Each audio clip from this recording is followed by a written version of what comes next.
Nomor 6. Pergerakan lempeng yang terjadi apabila lempeng saling bergesekan berlawanan arah yang dapat menimbulkan perubahan bentuk dinamakan titik-titik dan dampaknya apa? Gerak lempeng ada 3.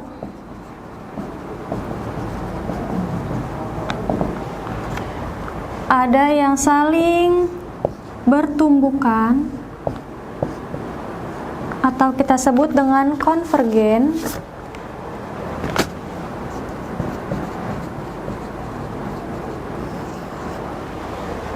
Ada yang saling menjauh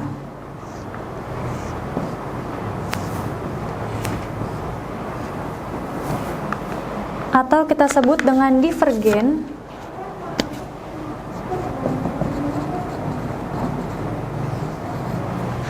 Ada yang saling berpapasan.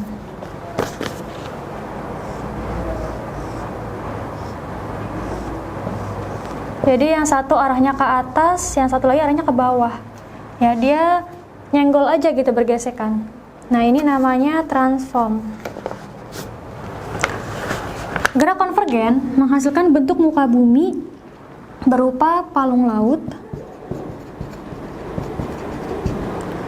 dan vulkanisme darat. Ya, atau gunung api. Sedangkan divergen dia saling menjauhkan, berarti akan ada ruang kosong di sini yang akan diisi oleh magma baru dari bawah dan disebut sebagai punggung laut atau istilahnya mid oceanic ridge. Sedangkan gerak transform karena dia bergesekan, maka dia akan menimbulkan sesar atau patahan, ya. Jadi nomor 6 jawabannya yang C, transform. Karena dia bilang bergesekan berlawanan arah nih. Bergesekan. Kalau divergen kan dia emang berlawanan arah juga tapi tidak bergesekan, seperti itu, ya. Maka nomor 6 jawabannya yang C.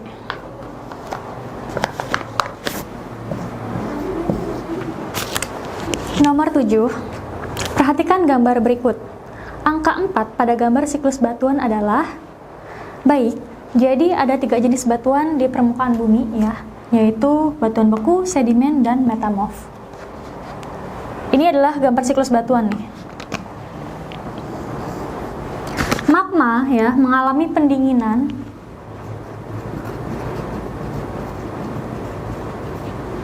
nah terkena angin gitu kan, akhirnya dia membeku menjadi batuan beku. Nah, batuan beku ini mengalami diagenesis. Diagenesis itu adalah perubahan bentuk menjadi batuan sedimen. Karena si batuan beku ini terkena hujan gitu ya, terkena angin, akhirnya hancur, kemudian memadat, membentuk batuan sedimen. Nah, batuan sedimen terkena suhu dan tekanan yang tinggi, akhirnya dia mengalami rekristalisasi.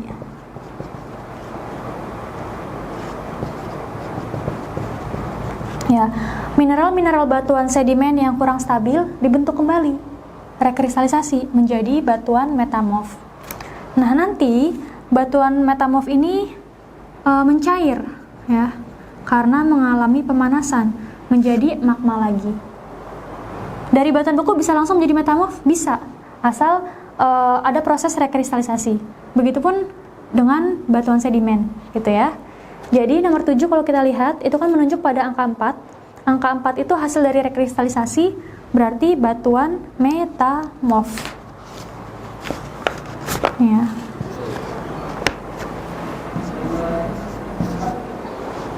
Nomor 8, perhatikan gambar berikut. Endapan yang terbentuk di daerah gurun seperti gambar disebut, ya, kalau kita bayangkan gurun gitu ya, itu identik dengan yang namanya pasir. Maka bentang alam yang terbentuk nggak jauh-jauh nih dari pasir, ya.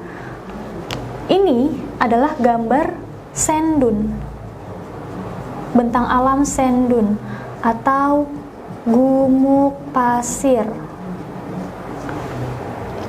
yaitu gundukan pasir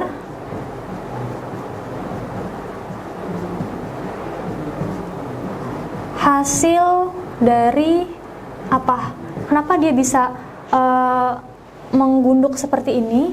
Karena ada tenaga angin yang membawa pasir-pasir dari tempat lain ke satu tempat, gitu ya. Hasil dari tenaga angin atau aeolian. Nah, bentuk gumuk pasir yang terbentuk itu beraneka ragam. Ada yang seperti bulan sabit atau barcan gitu ya. Ada yang berbentuk parabola, ada yang mendatar, dan lain-lain. Nah, bentuk gumuk pasir itu disebabkan oleh beberapa faktor. Bentuk gumuk pasir disebabkan oleh yang pertama, jumlah dan ukuran pasirnya, kemudian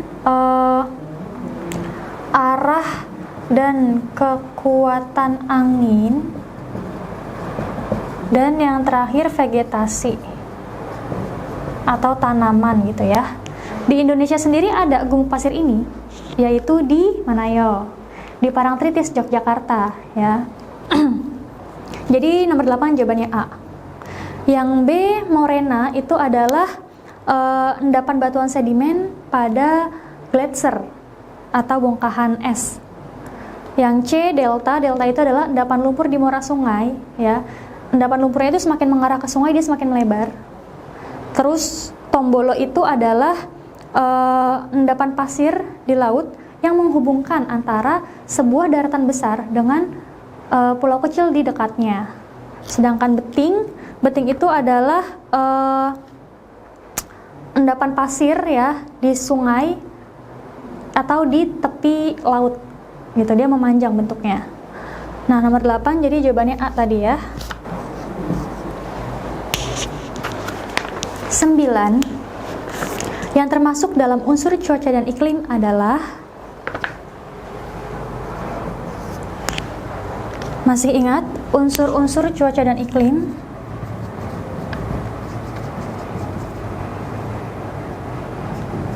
Itu ada 5 yang kita singkat dengan SUKATEH. Apa aja? Su-nya itu suhu atau temperatur, K-nya kelembaban udara, A-nya itu angin dan awan, T-nya itu tekanan udara, dan H-nya itu hujan. Nah, tinggal dilihat pilihannya, mana yang termasuk dari 5 ini ya. Jawabannya yang C, suhu, kelembaban udara, dan curah hujan. Ketinggian tempat tidak termasuk, makanya A, B, dan D itu salah. Kemudian yang E, intensitas matahari dan letak lintang bujur itu merupakan faktor penyebab dari suhu gitu ya. Jadi dia tidak berhubungan langsung dengan unsur cuaca dan iklim.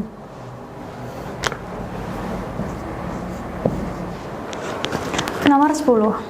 Tanaman teh dan kina dapat hidup dengan baik pada daerah C seperti gambar karena ini adalah klasifikasi iklim Junghun ya.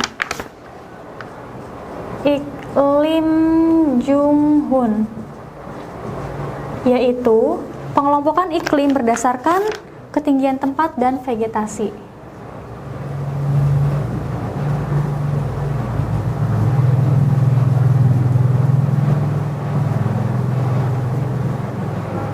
Jadi pada setiap ketinggian tempat itu ada tanaman-tanaman khas yang tinggal di atasnya, seperti itu, yang tumbuh di atasnya. Nah, ada 4 golongan, 4 kelompok.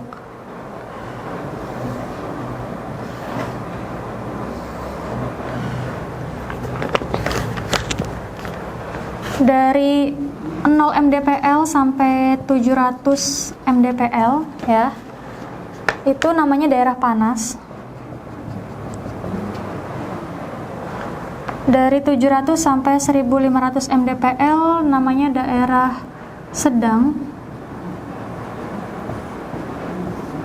Dari 1500 sampai 2500 mdpl itu daerah sejuk.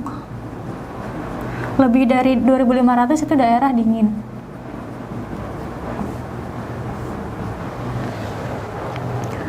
Di daerah panas suhunya itu 26 sampai 22 derajat Celcius ya. Tanamannya itu ada padi, jagung, kelapa, tembakau, coklat, tebu, dan lain-lain. Di daerah sedang itu suhunya dari 22 sampai 17 derajat Celcius. Tanamannya ada kopi, kina, teh, dan karet. Di daerah sejuk itu dari 17 sampai 11 derajat Celcius. Tanamannya ada kopi lagi, kina lagi, terus sayuran, dan pinus. Lebih dari daerah dingin itu suhunya kurang dari 11 derajat Celcius.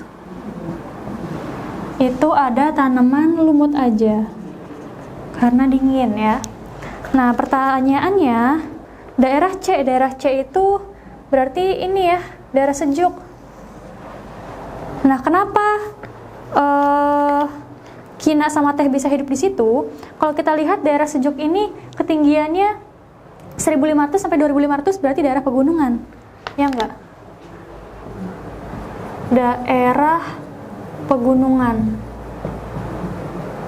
Yang mana namanya daerah pegunungan itu kan dia sejuk. Ya kan? Kelompoknya aja daerah sejuk. Terus curah hujan tinggi karena ada hujan orografis di sana. Terus tanahnya tanah vulkanik. Maka jawabannya adalah yang C.